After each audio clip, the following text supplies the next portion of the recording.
and welcome to another Huddle Breakdown Extra Time. I'm your host Martin Murphy and joined as ever by Alan, and a big warm welcome back. It's great to see you, my friend. And just with us last week, James was following in the footsteps of Bill Bryson, I believe. James, wasn't it? You know, a walk in the woods. Well, Maine anyway. I think that's just a tiny little part of the Appalachian Trail, I guess, is it? Well, we weren't actually in the Appalachian Trail area. That's up in central Maine. Maine's a big-ass state. Poor geography. It's a big country, mate. Yeah, apologies.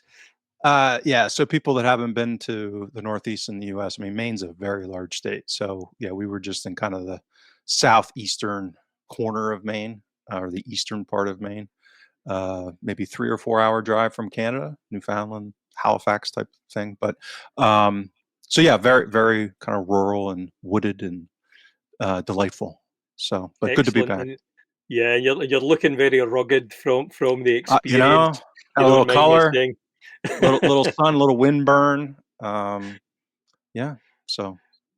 Excellent. And so a lot to get into again. Obviously, we'll be discussing the Celtic game from last night. Celtic getting a valuable, we hope, point over in Belgrade against Red Star. We'll be analysing the game, looking at a few performances there as well. We'll also be looking ahead to the game against Hibs on Saturday 3 o'clock kickoff, I think. So that's something to look forward to as well. Hopefully that could be quite an exciting game for us. Hibs concede a lot of goals, score a few goals, you know, so we'll see how that goes and we'll analyse that a little bit and look ahead. Also, Poetry Corner as well, folks, you know, always worth hanging on for. But let's get right into the game straight away. So, I guess, James, I'm actually going to come to you because I missed you last week, mate, you know, so Alan can hang fire a little bit. I've been dying to hear your voice. So, with the game last night, as I say,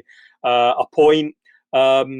What was your overall take on it? Were you happy with the point? A bit disappointed overall? A bit of a mixture? What's your thoughts?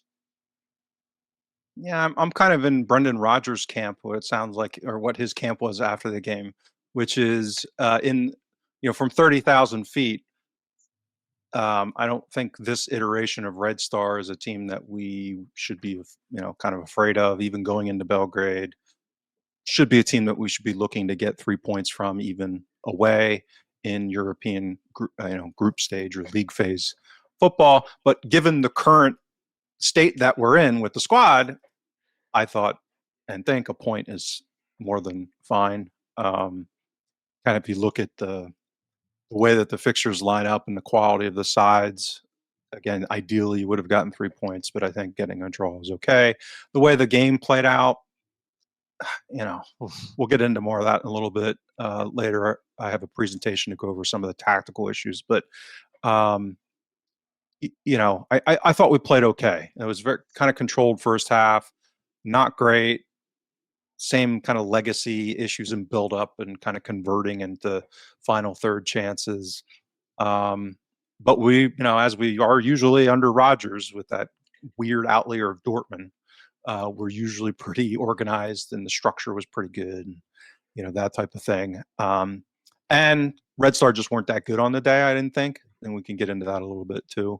So, okay, two kind of closely matched teams. Strategically, that speaks poorly of us because we have a lot more resources. I think we should be materially better than Red Star, but I thought it was okay. Let's put it that way. It was. I'm not running around with my hair on fire, given kind of the broader context of where we are.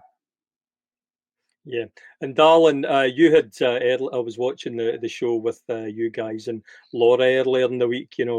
As enjoyable as ever, and you were kind of thinking, this is an opportunity here.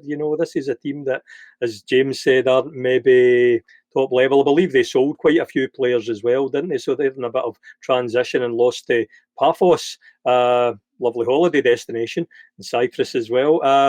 So, do you feel that an opportunity missed, Alan, or do you think in the great scheme of things, it's okay? Slightly.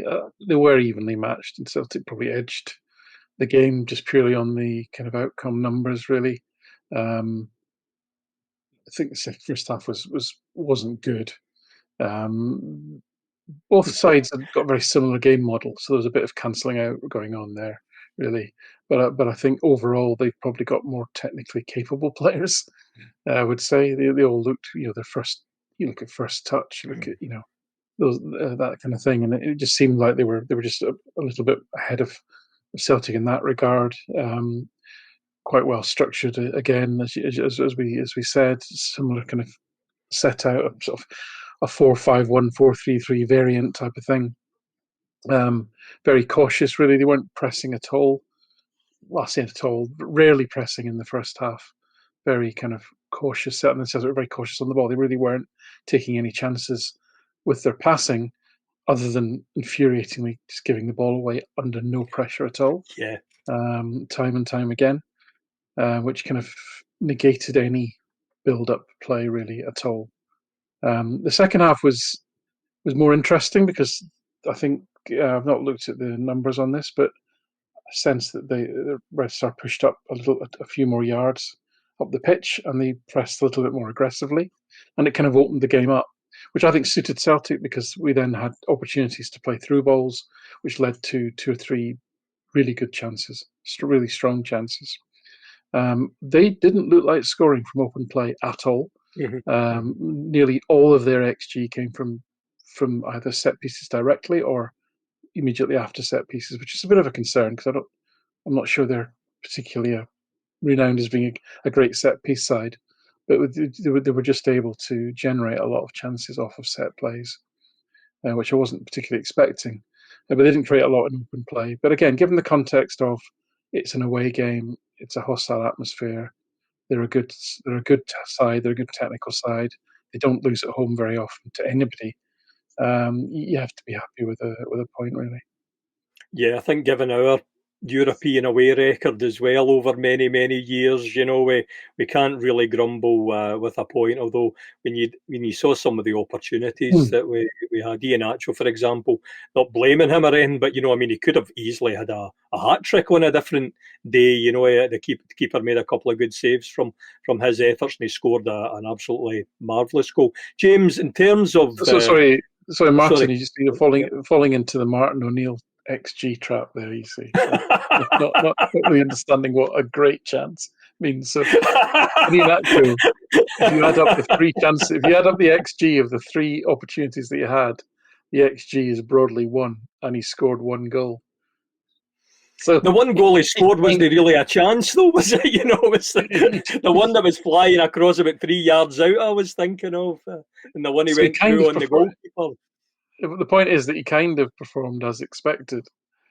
So, if you're a manager that understands that, rather than giving him a bollocking after the game for missing all these great chances, you'd go, well, your XG was 1, he scored 1. I'll accept it. I would have given him a hug after the game, as would Martin O'Neill, by the way. Well done, big man. Getting in the positions.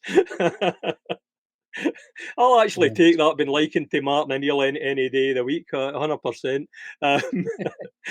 So, James, in terms of, I know I'm going to put you off brand here a moment, James. I'm going to ask for positives here.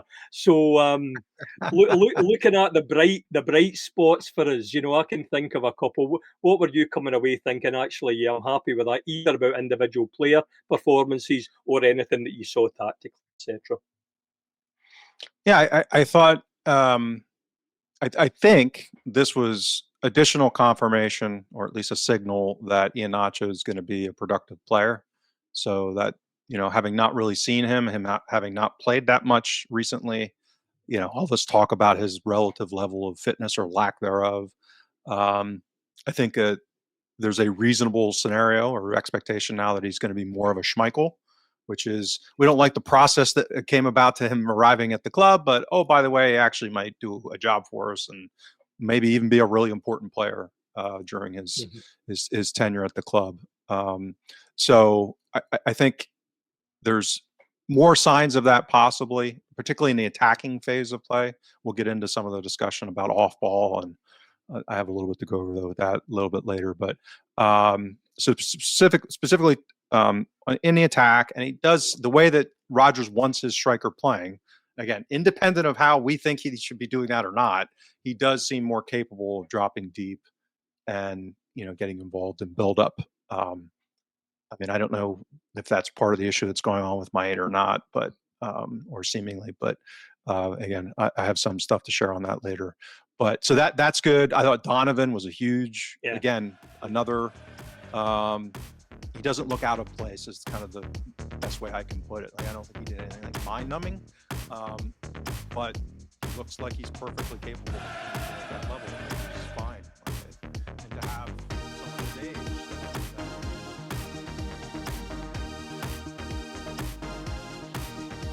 We hope you enjoyed this free preview from all of us here at the Huddle Breakdown.